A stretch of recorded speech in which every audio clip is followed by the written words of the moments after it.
Hey guys, Ray from Love You RV and Boat. So today I'm going to be installing an interesting product from a company called AIRLOCK.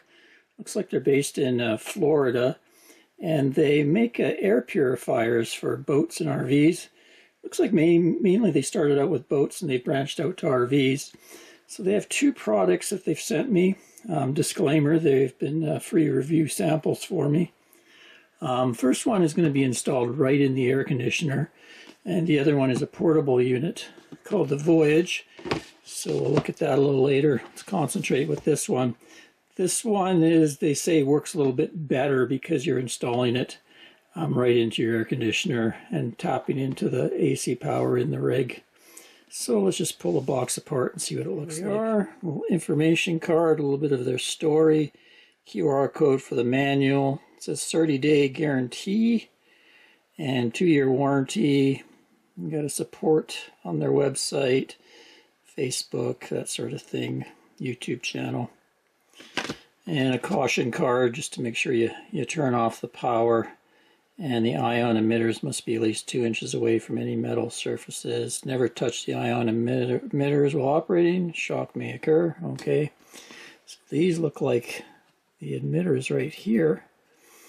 So they sit outside. I guess they charge up and charge the particles flowing through. Maybe let's just head over to their website and see exactly what the technology behind this is. So let's have a quick look at what they say about this technology and how it works. It says ion generation. AIRLOCK works directly with your RV's AC system, leveraging bipolar ionization technology to create positively charged hydrogen ions and negatively charged oxygen ions from water vapor. These ions are distributed throughout the RV's interior via the air ducts. Particle neutralization. Polarized ions neutralize harmful air contaminants by attaching to them and disrupting their molecular structure. This causes contaminants to clump together, drop from the air, and get captured by the AC filter, effectively removing pollutants and greatly improving the RV's indoor air quality. Long-lasting effect. Bipolar ionization technology generates durable charged ions that convert back into water molecules, allowing the air purification process to continue indefinitely. Wow. Okay, well, let's install this. Okay, so the installation of this looks pretty easy. Looks like they have a couple different ways to mount it. There's a couple screws, or you can go with a magnetic mount. That peels off there, 3M tape. You put that where you want to mount it, and then there's little magnets on there. Make it easy to mount. On this side, there's just a power light to let you know it's on, and then a length of wire. So the more tricky part is wiring it up here. You have to find a hot and neutral wire in your air conditioning system, and that's going to vary from all kinds of different models. Mine OEM was a Coleman Mach 3.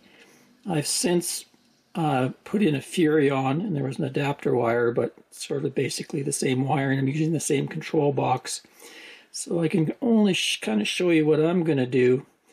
But you know, fair warning, when you're working with 120 volt AC power, so there's a shock hazard. If you're going to DIY it, you really got to know what you're doing. Otherwise, get a professional to do it. But I'm going to do it. It looks fairly straightforward. I'm going to try to find the actual fan power. That's sort of what they recommend. That way, if you find the fan line, when the AC comes on or the fan is turned on, then this box turns on. If you wire it straight to AC power, then it's always going to be on. So I don't know if maybe over time it would reduce its lifespan or something. Anyway, let's get to it. Thing's not very heavy at all. So no problem there. It should stick to that magnet. Should stick no problem. So took 4 screws out and removed my AC cover. This is from a Coleman Mach 3 RV air conditioner. You can see in here there's a filter that I do use. Now let's give you a look at it exposed. Now, like I say, this has been modified in the past. That's why there's a connector here, a little kind of pigtail connector, because this was a Coleman mock, but I put a Fury on the roof and there was an adapter kit, which won't mean much to this installation. Just wanted to let you know why things look like that. So I've already pulled, the control box was mounted up here. I've already pulled it off and started my installation here. First, let's give you a look at the AIRLOCK main box where I installed it. So you can see here, this is the AC after the cover is off. And on this side is where the air blows out. And up in there is the fan. It's like a squirrel cage up there, blows air out. So they want it right in the path of the air there. They don't want these things closer than 2 inches, so I'm well away from any metal there. And I utilized the magnetic strip here. Thought I'd test that out first, see if it falls off or anything, but it seems to be pretty firmly attached. I just peeled 3M and stuck it to this surface here, cleaned the surface first, stuck it on. So I think that's going to be okay. And I took the wire, put it up through there, and then kind of just peel back. This is just some foam between here to insulate between the in and out sections of the AC. So I found a little path to go through there, and then the wire comes out the other side here. So that was pretty easy. Now as far as the control box goes, I had to do a bit of experimenting here to figure it out.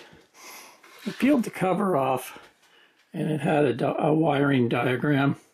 What I was looking for was the fan wiring, because you could hook it up to the main input 120 volt coming in, but then that little box would be on all the time. So I thought better just have the box on when the fan comes on. Also that way I can just run the fan and have it work without having the air conditioning going. So I kind of went through and I found out that the red wire here was the fan. It said fan low. So when the fan turned on, there was 120 volts on that wire. And then I found the white wires here were the neutral wires. And there was a spare that wasn't used. It went up, it said line 2. So I guess it's for some other feature that mine isn't using. But by connecting to that white wire and the red wire at 120 volts when the fan turned on. So that worked out good. So I brought the AIRLOCK wiring over. I put red to red here. That would be the hot side going to the fan. And then I put black to the white neutral wire, like they say in their instructions.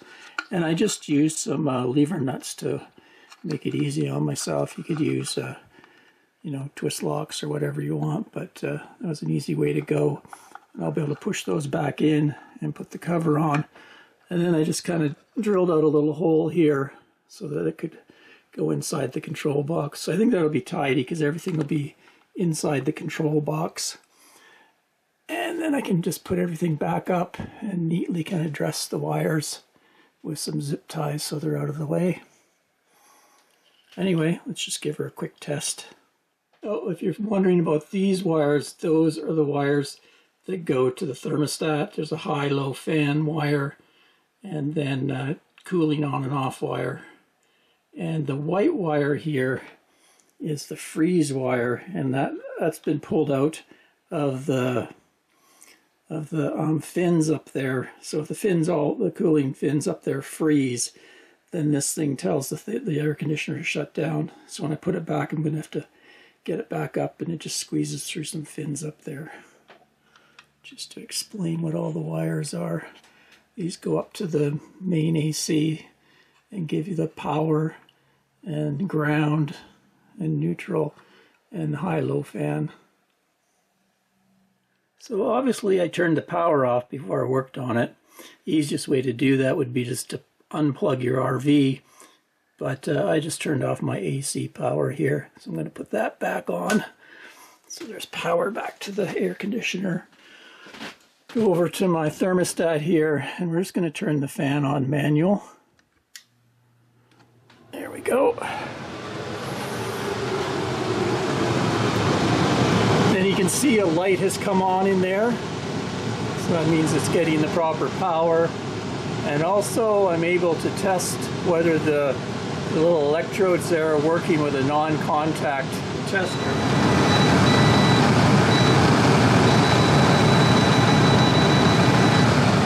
Turns red when there's presence of AC. So yeah, she's working. One thing I forgot to mention is on their power wire here, they do have a little fuse already pre-installed, which is nice. So that protects this wiring from shorts. Okay, everything is back in place and good to go.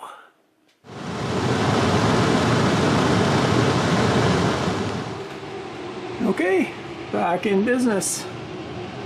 Let's get a look at their portable unit now, the Voyage. Here we go. So it's quite a small little unit. Comes with some suction cups that you can use for mounting if you want. And two ways to power. It'll power off AC, but also as a DC plug. So this one will come in handy on our boat, because I don't have air conditioning on the boat. Back where we boat in British Columbia, you don't really need air conditioning, so not very many of the boats have it. But it would be nice to be able to purify the air, because we do get a lot of, in the summertime in British Columbia, there's a lot of forest fires happening. Sometimes on the coast even we'll get some smoky days.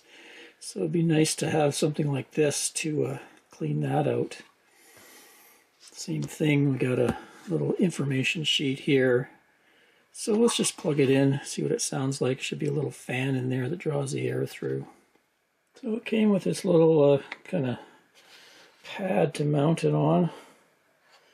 Keep it in place. I plugged it into our AC power here. There we go. Not too noisy. Doesn't push a whole lot of air, but I guess all it's doing is purifying the air. Another button here says you push it once and it's 2 hours timer. Twice is a 4-hour timer. And I was also looking in the manual, these suction cups you can put on and you can actually window mount it.